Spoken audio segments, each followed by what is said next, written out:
સુરત ઇકોસેલે ઉત્તરાયણ વિસ્તારની જમીનના વેચાણ સોદામાં મોટી ગેરરીતિ ઉજાગર કરી છે. પોલીસે 4 બેંક કર્મચારીઓની ધરપકડ કરી છે, જેમણે કથિત રીતે મ્યુલ બેંક એકાઉન્ટ ખોલી આપવાનું કામ કર્યું હતું. આ સિવાય બોગસ સિમ કાર્ડ આપીને એકાઉન્ટ ખોલવામાં પણ મદદ કરનાર એક ડિસ્ટ્રીબ્યુટરની પણ ધરપકડ કરવામાં આવી છે.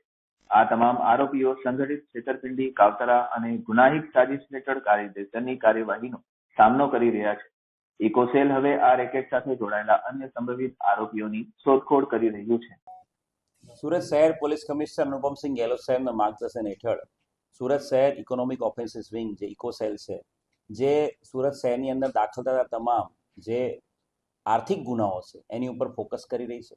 અને આ જ અનુસંધાને સુરત શહેર ઇકોનોમિક ઓફેન્સ વિંગ દ્વારા એક ખૂબ મોટી સફળતા જમીનના કેસમાં છેતરપિંડી કરવાના ઈરાદે જે મૂળ એકાઉન્ટો ખોલી નાખનારા જે કર્મચારીઓ છે, બેંકના કર્મચારીઓ, અને સાથે મ્યુલ એકાઉન્ટ ખોલવા માટે જે સિમ કાર્ડ આપનાર જે સર્વિસ પ્રોવાઈડર છે એની ધરપકડ કરવામાં આવી છે.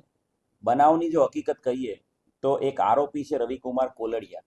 આ રવિ કોલડિયા જે ફરિયાદીને મળ્યો હતો અને રવિ કોલડિયાએ ફરિયાદીને એવું કહ્યું હતું કે મારી પાસે એક જમીન છે, એ જમીનનો મારી પાસે સોદા ચિઠ્ઠી છે અને આ જમીન હું તમને વેચી આપીશ. જમીનના જે ઓરિજિનલ માલિક છે, આ માલિકો અત્યારે કેનેડામાં છે, પણ એ સોદા ચિઠ્ઠી મારી પાસે છે અને જો તમે જમીન ખરીદવા માંગતા હોય તો હું માલિકો સાથે તમારો કોન્ટેક્ટ કરાવી આપીશ. અને આ રીતે ફરિયાદીને વિશ્વાસમાં લઈને આરોપીએ સૌથી પહેલાં તો ફરિયાદીને પ્રોપર વિશ્વાસ આવે એના માટે ફરિયાદી જે જમીનના માલિકના અકાઉન્ટમાં પૈસા નાખે એ આશયથી, અને એને એવું બતાવવા માટે કે અકાઉન્ટ છે જમીન માલિકોના જ છે, એ આશયથી જે ત્રણ જમીન માલિકો છે એ ત્રણેય જમીન માલિકોના ખોટા અકાઉન્ટ, ફેક આઈડી અને ફેક સિમ કાર્ડ દ્વારા એ ત્રણ જમીન માલિકો એ જાણતો હોવા છતાં કે ત્રણ જમીન માલિકો કેનેડામાં છે, એમની પ્રેઝન્સ અહીંયા છે જ નહીં ઇન્ડિયામાં, તે છતાં એ 3 જમીન માલિકોના યસ બેંક અંકલેશ્વર શાખામાં અકાઉન્ટ ખોલી નાખ્યા હતા. અને એ અકાઉન્ટ ખોલવામાં જે યસ બેંકના એના કર્મચારીઓ છે એમણે મદદ કરી હતી. અને ત્યારબાદ એ અકાઉન્ટોમાં એણે જે ફરિયાદી છે એની પાસેથી બેંક અકાઉન્ટમાં એણે પૈસા લીધા હતા, પૈસા જમા કરાવડાયા હતા. 4,81,00,000 જેટલી અમાઉન્ટ આ અલગ અલગ અકાઉન્ટોમાં જમા કરવામાં આવી હતી ફરિયાદી દ્વારા. અને ત્યારબાદ આ અકાઉન્ટોમાંથી એણે પોતે પાછા આઈડીબીઆઈમાં નવા 2 એકાઉન્ટો, બોગસ અકાઉન્ટો ખોલ્યા હતા જે જમીન માલિકોના નામના, અને જે યસ બેંકના અકાઉન્ટો છે 3, એમાંથી એણે પાછા આઈડીબીઆઈમાં પણ આ જે ફેક અકાઉન્ટ છે એની અંદર પૈસા ટ્રાન્સફર કર્યા હતા.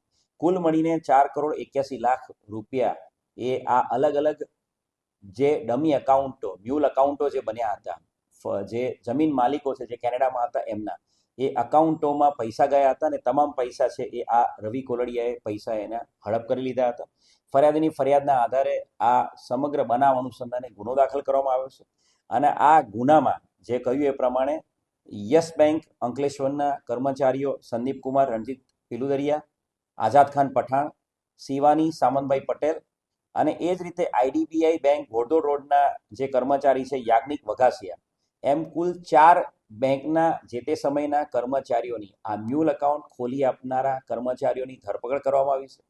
અને સાથે સાથે આ જે બોનાફાઇડ જમીન માલિકો છે એમના ફેક સિમ કાર્ડ બનાવી આપનાર જે વોડાફોન કંપનીના ડિસ્ટ્રીબ્યુટર એજન્સીનો જે ચલાવતો હતો સંજય ધંધુકિયા, એને પણ ધરપકડ કરવામાં આવી છે. કુલ 5 આરોપીની ધરપકડ આ ગુનાના કામે કરવામાં આવી છે.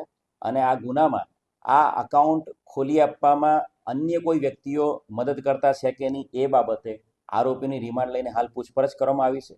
યસ બેંક અને આઈડીબીઆઈ બેંક બંને બેંકના જે તમામ જે સિનિયર મેનેજર્સને એ બધા છે એમની પણ હાલ પૂછપરછ કરવામાં આવી રહી છે, જેથી કરીને આ અકાઉન્ટ ખોલી આપવા પાછળ જે આરોપીને મદદ કરનાર અન્ય કોઈ વ્યક્તિ પણ જો સામેલ હોય તો એની ભવિષ્યમાં ધરપકડ કરવામાં આવશે.